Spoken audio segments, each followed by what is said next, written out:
நம்முடைய தாய் தந்தையான கடவுளாலும் நம் ஆண்டவர் இயேசு கிறிஸ்துவினாலும் நம் அனைவருக்கும் அருளும் அமைதியும் உண்டாயிருப்பதாக. ஆமென். நாம் யாவரும் கண்களை மூடி ஆண்டவரை நோக்கி வேண்டுகிறோம். எல்லா நன்மைகளுக்கும் ஆசீர்வாதங்களுக்கும் ஒன்றும் காரணமாக இருக்கிற அன்பின் நல்ல ஆண்டவரே,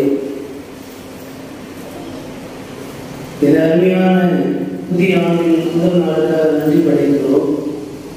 கடந்து போன ஆண்டு முழுவதும் எங்கள் கண்மணி போல பாதுகாத்து இப்படி நன்மையினால் எங்களை நிறைத்து எங்களை அதிசயமாய் வழிநடத்தி வந்ததற்காக உங்களுக்கு நன்றி படைக்கிறோம். இந்த நாளிலே புதிய ஆண்டை காணவும் உங்களுடைய வார்த்தைகளோடு இந்த ஆண்டினை நாங்கள் தொடரவும் ஆண்டவர் இந்த வழிபாட்டிலே உண்மை முகமுகமாய் சந்திப்படிக்கு எங்களுக்கு பாராட்டியிருக்க தயவுக்காக நன்றி படைக்கிறோம். இப்பொழுதும் உங்களுடைய ஆவியான வழியாக நீர் பேசும் நாங்கள் கேட்கிறோம். இயேசுவின் வழியை வேண்டுதல் செய்கிறோம் எங்கள் அன்பு நிறைந்த நல்ல கடவுளே. ஆமென்.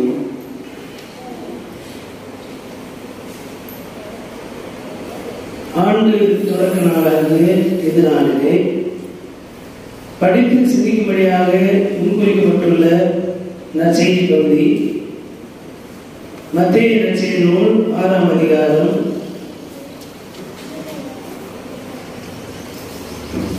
திருவசனங்கள் 9 முதல் 13 வரை அடங்கிய வசனங்கள்.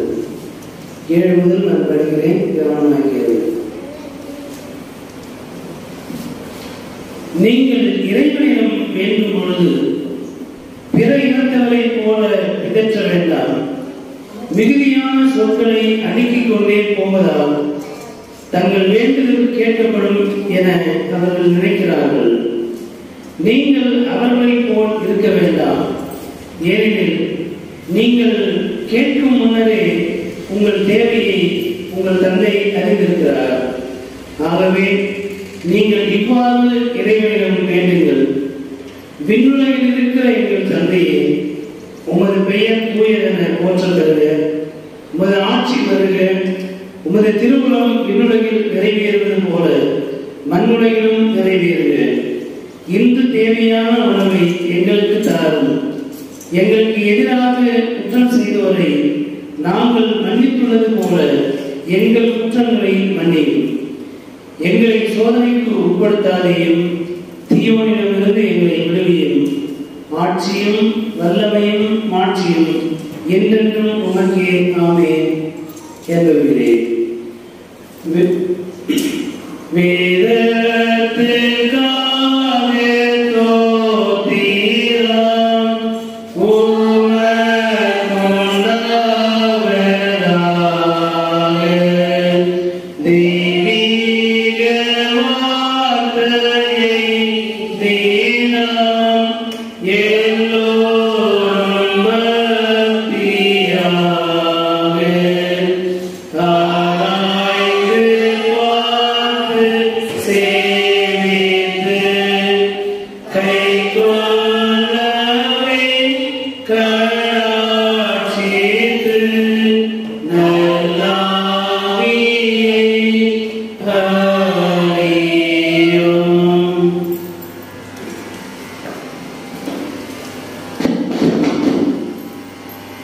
கிறிஸ்துவுக்குள் அன்பான பெற்றோர்களே, பெரியவர்களே, சகோதர சகோதரிகளே, அருமையான பிள்ளைகளே, உங்கள் அனைவரையும் ஆண்டவர் இயேசு கிறிஸ்துவின் திருப்பெயரால் வாழ்த்துகிறேன்.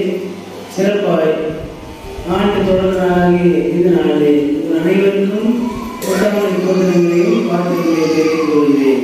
Happy new year. யார் எல்லாம் நைட்டு கோயிலுக்கு போனீங்க? மற்றவங்க போக முடியல. ஒரு சின்ன இடைவெளி, டிராவலிங் டைம் அதிகமாக இருக்கிறதால தான் வர முடியல. 10 கிலோமீட்டர் தான். ஆனால் என்ன, அந்த ரோடு ரொம்ப வீக்காக இருக்கிறதுனால அங்கேருந்து இங்கே வரது 1/2 மணி நேரம் ஆயிடுது. 10 நிமிஷத்துக்குள்ளே வர முடியல. இங்கே வந்து ஆராதனை நடத்திடலாம். வருகின்ற ஆண்டிலே ஒருவரை கடவுள் நமக்கு ஒரு நல்ல சாலை வசதியை அமைத்து கொடுப்பதானால் அடுத்த ஆண்டு, அதாவது இந்த ஆண்டு விழித்திருப்பாராதனையை ஆலயத்தில் நடத்துவதற்கு முயற்சி செய்வோம். கடவுள் நம்மை ஆசீர்வதித்து காப்பாராக. இந்த நாளிலே இந்த வழிபாட்டிலே 2 அருள்வரையை ஒரு சேர நாம் பெற்றுக்கொள்ள முயற்சி செய்வோம். இந்த ஆண்டு உடன்படிக்கையின் வார்த்தையாக உங்களோடு பகிர்ந்து கொள்ள தெரிந்து கொண்ட திருவசனம் திருப்பாடல்கள் 37 5ஆம் 6ஆம் வசனம் வாக்குத்தத்த வசனமாக இறை மக்களுக்கு வழங்க விரும்பிய வார்த்தை. திருப்பாடல் 37 5 6 ஆகிய வசனங்கள். உன் வழியை ஆண்டவரிடம் ஒப்படைத்து விடு, அவரையே நம்பியிரு, அவரே உன் சார்பில் செயலாற்றுவார். உன் நேர்மையை கதிரொலி போடும், உன் நாணயத்தை நண்பகல் போடும் அவர் விளங்க செய்வார். எனக்கு அருமையான சகோதர சகோதரிகளே, இந்த நாளினுடைய இந்த வழிபாட்டுக்கு உடன்படிக்கை ஆராதனை என்பது பெயர்.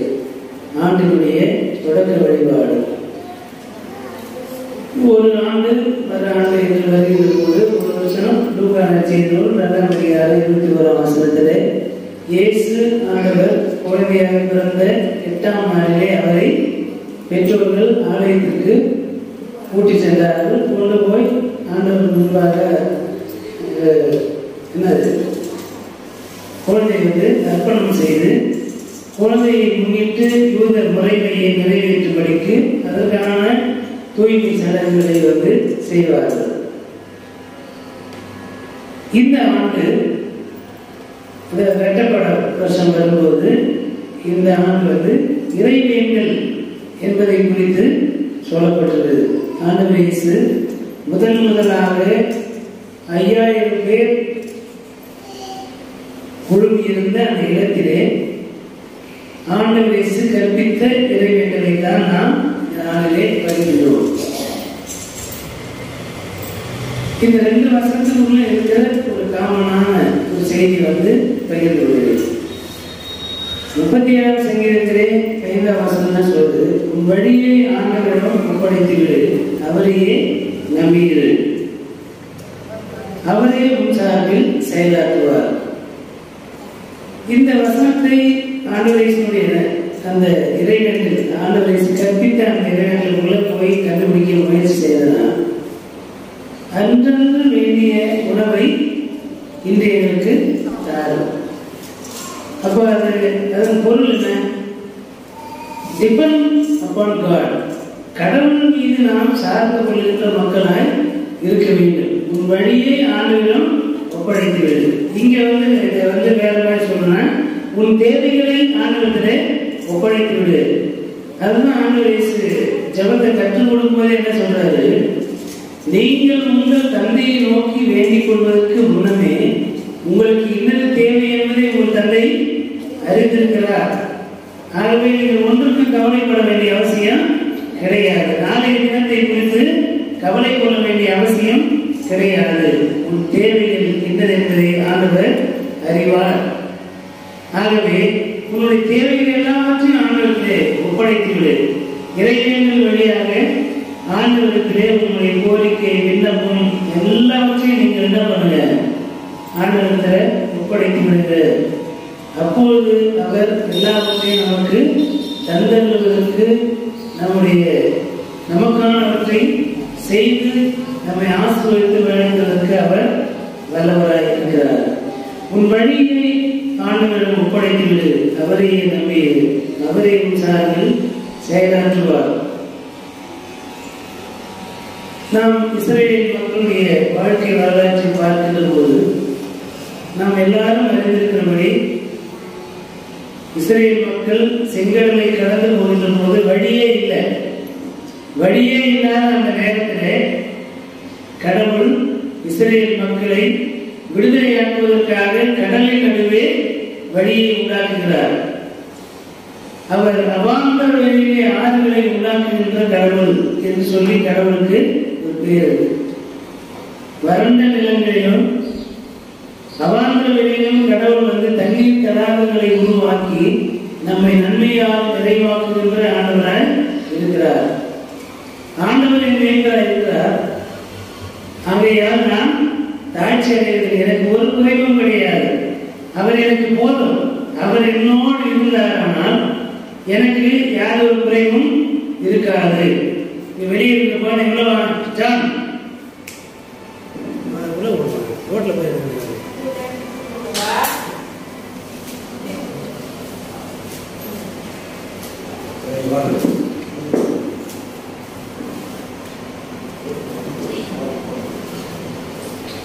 ஆகவே நம்முடைய பாதைகளை உருவாக்கி தருகின்ற ஆண்டவராய் இருக்கிறார். நானே வழியும் சத்தியமும் ஜீவனுமாய் இருக்கிறேன். ஆகவே ஆண்டவர் நமக்கு வழியாய் இருக்கிறார். நாம் போக வேண்டிய இடம் என்னது என்பதை அவர் அறிந்திருக்கிறார். அவரே அதை நியமித்திருக்கிறார். அந்த இடத்திற்கு நாம் சென்று சேருவதற்கு அவரே வெளிச்சமும் அவரே விளக்கும் அவரே வழியுமாய் இருக்கிறார். ஆகையால் நம்முடைய வழிகளை ஆண்டவரிலே ஒப்படைக்க வேண்டும். அதனுடைய மாற்று வார்த்தைகளாக பார்த்தோம்னால் நம்முடைய திட்டங்கள், அவர் பிளான், நம்முடைய எதிர்கால திட்டங்கள் இலக்கு நிர்ணயம் பண்ணிட்டார். அதை சென்றடைய வேண்டும். அதை சென்றடைய வேண்டுமானால் அதுக்கு ஒரு வழி தெரியணும். எப்படி போனால் இந்த இடத்துக்கு நம்ம போக முடியும். கலெக்டர் ஆகணும் அப்படின்னா எப்படி ஆக முடியும்? முதல்ல +2 படிக்கணும், அப்புறம் ஒரு டிகிரி படிக்கணும், அப்புறம் எக்ஸாம் எழுதணும், அதன் பிறகு 3 ஆண்டு ட்ரைனிங் கொடுப்பாங்க. இதெல்லாம் முடிந்த பிறகுதான் வந்து ஐஏஎஸ் ஆஃபீஸரை கலெக்டரை வந்து உட்கார முடியும் இல்லையா? அப்போ இலக்கு என்பது நம் ஐஏஎஸ் ஆஃபீஸர்னா அதை சென்றடைவதற்கென்று இருக்கின்ற வழிகளை நாம் செல்ல வேண்டும். அந்த வழியிலே நம்மை நடத்துகின்றவராக ஆண்டவர் இருக்கிறார். உங்களை நடத்த வேண்டிய வழியிலே நடத்துகிற உங்களது கடவுளாக ஆண்டவர் உங்களோடு இருக்கிறார். இல்லையா? நானே உங்களை பயணம் ஆண்டவர் என்று சொல்லி ஆண்டவர் நமக்கு ஒரு நம்பிக்கையின் வார்த்தையை கொடுக்கிறார். நம்முடைய யோசனைகள் கடவுளின் திருமணத்தின்படி இருக்குமேயானால் அவைகளை ஆண்டவர் உறுதிப்படுத்துகின்ற ஆண்டவராய், அதை செயல்படுத்துகின்ற ஆண்டவராய் இருக்கிறார். ஆகவே நம்முடைய யோசனைகள், நம்முடைய எண்ணங்கள், நம்முடைய திட்டங்கள், நாம் அடைய விரும்புகின்ற இலக்குகள் கடவுளின் திருமணத்திற்கு ஏற்புடையவாய் இருக்கும்படிக்கு நாம் நம்மை ஆண்டவரிலே ஒப்பு கொடுக்க வேண்டும். அப்பொழுது எல்லாவற்றையும் ஒன்றும் குறைபடாமல் எல்லாவற்றையும் முழு நிறைவாய் நமக்கு தந்தருவதற்கு ஆண்டவர் விருப்பமுள்ளவராய் இருக்கிறார். யோசுவாவின் காலத்திலே நிலம் அந்த இஸ்ரேல் மக்களுக்கு பிரித்து கொடுக்கப்படுகிறது. 12 கோத்திரம், அதில் ஒரு கோத்திரத்துக்கு நில உரிமை கிடையாது. ஆசாரியர் லேவியர் கோத்திரத்துக்கு நில உரிமை கிடையாது. இந்த 11 கோத்திர மக்களும் கொடுக்கின்ற காணிக்கை வைத்துதான் லேவியர்கள், ஆசாரியர்கள் கடவுளுக்கு என்ன ஊழியம் செய்ய வேண்டும். இன்னைக்கு என்னன்னாக்க எல்லாமே ஆசாரியர்கள் தனித்தனியா வந்து வீடு கட்டிட்டு கம்ஃபர்டா இருந்துட்டு என்ன பண்றாங்க, செய்யறதே வந்து ஒரு பெரிய பிக்னிக் மேலே வந்து செய்ய வேண்டிய ஒரு காலகட்டத்துக்கு மாறி போயிருக்கிறது. ஆனால் மோசேயினுடைய அந்த நியாயப்பிரமாணம் நீதி சட்டத்தின்படி ஆசாரிய பணியில் இருக்கிறவங்க சொந்த வீடு இருக்கக்கூடாது. எந்த பணித்தளத்தில் இருக்கிறோமோ அந்த இடத்துல போயிட்டு தங்கி இருந்து ஆண்டவருக்காக பணி செய்ய வேண்டும். அப்படிப்பட்ட நிலைகளிலே இந்த இஸ்ரேல் மக்களுக்கு அந்த நிலத்தை பிரித்து கொடுக்க மோசே விரும்புகிறார். ஆனால் மோசேயுடைய காலம் முடிந்து அது யோசுவாவிடத்திலே தலைமைத்துவம் ஒப்படைக்கப்படுகிறது. ஒப்படைக்கப்பட்ட பிறகு முதலாவது 2 கோத்திரத்தை கொண்டு போய் தென்னாடு என்று சொல்லப்படுகிற யோர்தானுக்கு இப்புறம், அதாவது என்ட்ரன்ஸ்ல வந்து ஒரு 2 கோத்திரத்தை கொண்டு போய் அங்கே குடி அமர்த்துகிறார். அதன் பிறகு மீதம் உள்ள 9 கோத்திரத்தை அந்தாண்ட ஆற்றுக்கு அந்த பக்கம் கூட்டிட்டு போனோம். இடையில வந்து யோர்தான் ஞானம் இருக்கிறது. அப்ப அந்த யோர்தானை கடக்க வேண்டும். யோர்தான் வந்து நம்ம ஊர் மயில் ஆறு கிடையாது, தண்ணி இல்லாமலேயே வந்து ஆறு இருக்குது. மழை பெய்ஞ்சாதான் என்னையா வரும், எந்த வருஷம் வரும்னு தெரியல. நான் அது தண்ணியை பார்க்க நினைக்கிறேன். ஆனால் யோர்தான் அப்படி கிடையாது. அது இஸ்ரேல் நாடு மலைகளால் நிறைந்த நாடு என்பதனாலே எப்பொழுதுமே தண்ணீர் புரண்டு ஓடிக்கொண்டே இருக்கும். எப்படி நைல் நதி வற்றாத நதியாக இருக்கிறதோ அதுபோல யோர்தான் நதி மிகவும் செழிப்பாய் எப்பொழுதும் தண்ணீர் ஓடுகின்ற வற்றாத ஒரு ஆறாகவே இருக்கும். அப்படி இருக்கின்ற போது அந்த ஆற்றை கடந்துதான் அந்த நாட்டுக்கு போக வேண்டும். அப்போ யோசுவா நிற்கிறார், என்ன பண்றது? அப்போ முன்னால ஒரு அனுபவம் இருக்கு இல்லையா? என்ன அனுபவம்? மோசே போலை நீக்கினார், தண்ணீர் இரண்டாக விழுந்தது, அதன் ஊடாக நடந்து போனார்கள். அந்த அனுபவத்தை இப்பொழுது யோசுவா மூலம் கடவுள் நடத்துகிறார். யோசுவா தண்ணீரை சாமியினால் அடிக்கிறார், தண்ணீர் இரண்டாக பிரிகிறது, கடவுள் அங்கே வழியை உண்டாக்குகிறார். எங்கே அடிமைத்தனம் இருக்கிறதோ அங்கே விடுதலைக்கான வழியை ஆண்டவர் உண்டாக்குகிறார். எங்கே தனிமை இருக்கிறதோ அங்கே கூடி வாழ்வதற்கான வழியை ஆண்டவர் உருவாக்குகிறார்.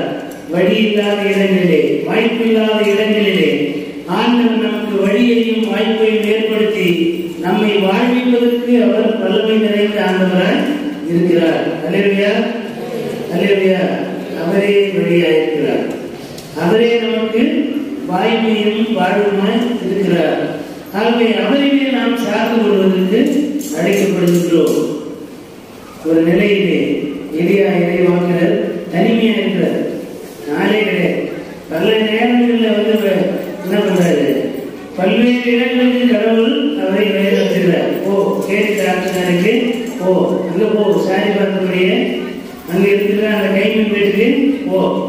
அப்போ கடவுள் வழி நடத்துகின்ற போது அவர் வழி நடத்துகின்ற அந்த வழியை நடப்பதற்கு நம்மை நாம் ஒப்புவிக்க வேண்டும். ஆபிரகாம் காலம் முதற்கொண்டே எல்லாருமே கடவுளுக்கு கீழ்ப்படுத்தவர்களாய் ஆண்டவர் காண்பிக்கின்ற வழியிலே நடக்கின்ற மக்களாய் இருந்தார்கள். நாமும் அப்படிப்பட்ட மக்களாய் இருப்பதற்கு நம்மை நாம் ஒப்புவிக்க அழைக்கப்படுகிறோம்.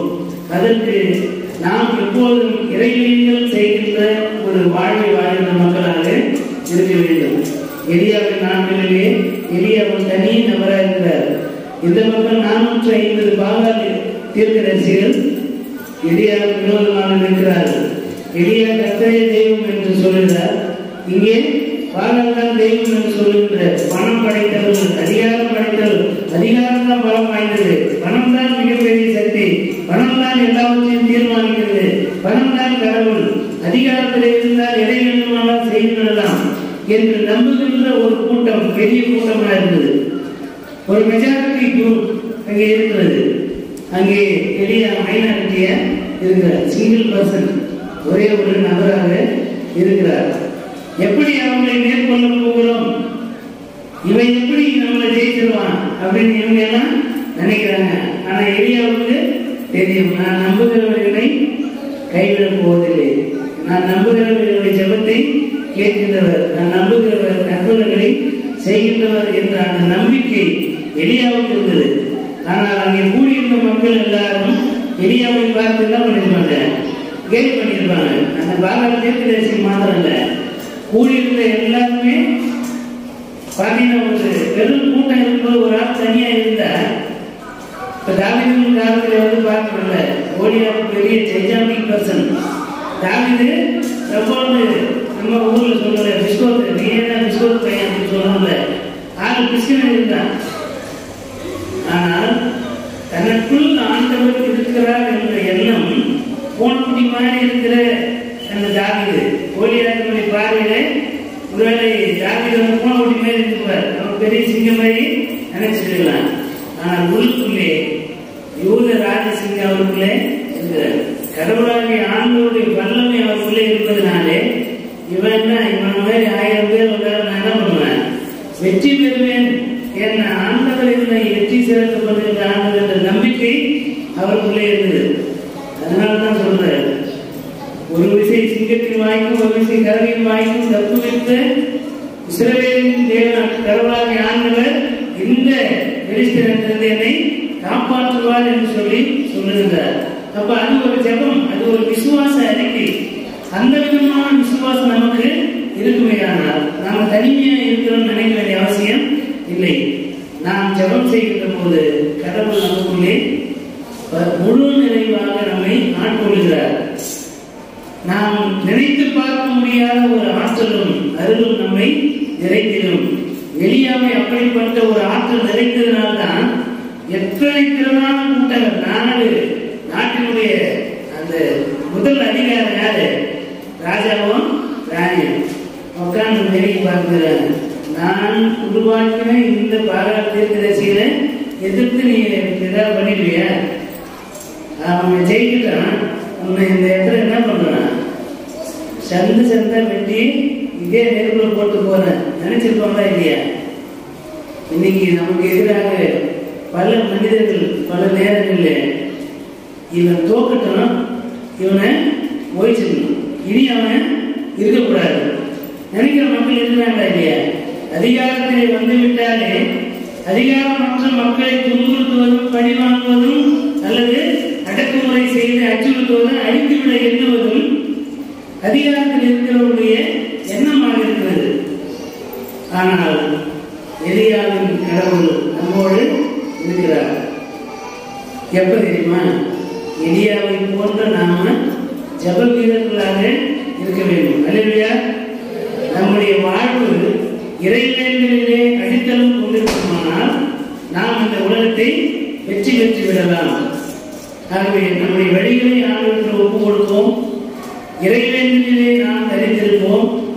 எலியாவை போல ஜபத்திலே இருப்போம். நம்முடைய முன்னோர்கள், நம்முடைய முற்பிதாக்கள், திருமறையில் இருக்கிறவர்களும் சரி, நம்ம அப்பா அம்மாவும் சரி, கடவுளோடு இணைந்திருந்ததனுடைய ஆசீர்வாதத்தை தான் இன்றைக்கு நாம் சுதந்திரமாக்கி கொண்டவர்களாக நாம் கொண்டாடி நல்ல கல்வி, நல்ல வேலை வாய்ப்புகள், உயர்வான நிலையிலே நாம் இருக்கிறோம். நம்முடைய முன்னோர்களுக்கு இப்படிப்பட்ட வாய்ப்புலாம் இல்லை. சட்டை வாங்க காசு இருந்தா கூட சட்டையை போட முடியாது. வேட்டி வாங்க காசு இருந்தா வேட்டி கட்ட முடியாது. பிளவுஸ் தைக்கலாம் டிசைனா, ஆனா போட முடியாது. அப்படிப்பட்ட ஒரு காலங்களிலிருந்து அவர்கள் எல்லா கடினப்பாடுகளையும் கடந்து வந்து படிச்சு மிஷினரி இருந்தோம். இன்றைக்கு நாம் இந்த சமூகம் நாம் உயர்ந்திருப்பதை பல நேரத்தில் விரும்பாது. அடித்தட்டு மக்கள் உயர்வான இடங்களில் இருப்பதை பல நேரங்களில் விரும்பாது. ஆனாலும் அதை நமக்கு அரசியல் சாசனமாக நாம் உரிமையாக பெற்றிருக்கிறோம்.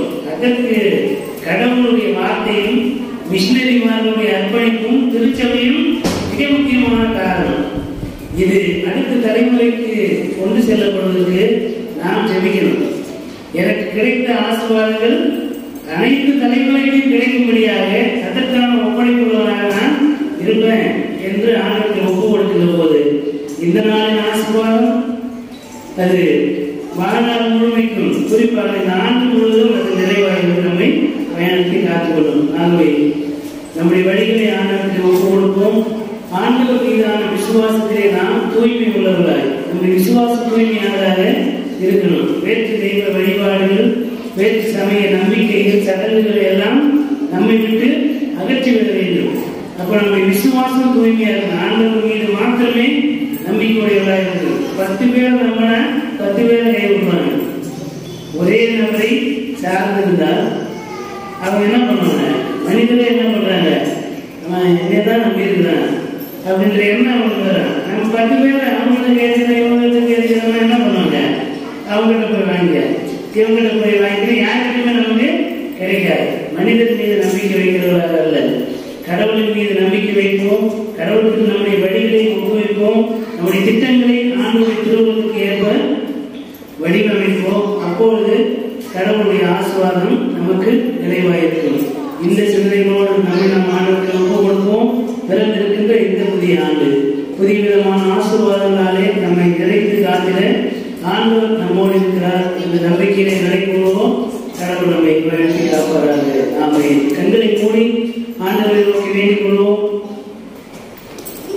அனைத்து ஆசீர்வாதங்களுக்கு நல்லிவர்களுக்கும் மூச்சு காரணமாக இருக்கிற அங்கே நல்ல ஆண்டவரே, இந்த மன மகிழ்ச்சியான நாளிலே உம்முடைய ஆலயத்திலே வந்து இந்த ஆண்டு தொடக்க நாளிலே இந்த புத்தாண்டு மகிழ்ச்சியையும் குறிப்பாக உம்முடனான அந்த உடன்படிக்கை உறவை நாங்கள் புதுப்பித்துக் கொள்ளவும் நம்முடைய வார்த்தையை பெற்றுக்கொள்ளவும் ஆண்டவருக்கு அருள் செய்ததாக அருள் செய்கிறோம்.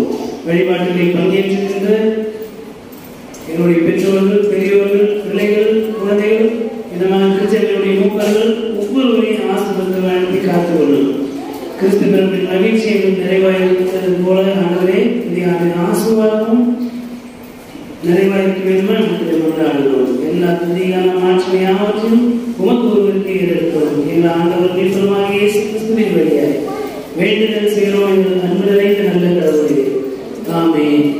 அனைத்து ஆட்சி நிறைந்த நம்முடைய தாயும் தந்தையுமாகிய கடவுளுடைய அன்பும் நம்முடைய ஆண்டவர் மீட்பருமாக இயேசு கிறிஸ்துவின் அருளும் அமைதியும் தூய ஆவியானவருடைய வல்லமையுள்ள பாதுகாப்பு பராமரிப்பும் மாறாத நித்திய உடன்படிக்கை உறவும் ஐக்கியமும் வழங்குகிறோம். இன்றும் இன்று எல்லா காலம் அனைவரும் நீடித்து நிலைத்திருந்து வழங்கி காப்பமாக. ஆமென். எல்லாருக்கும் புத்தாண்டு நல்வாழ்த்துக்கள். Happy new year. Happy new year.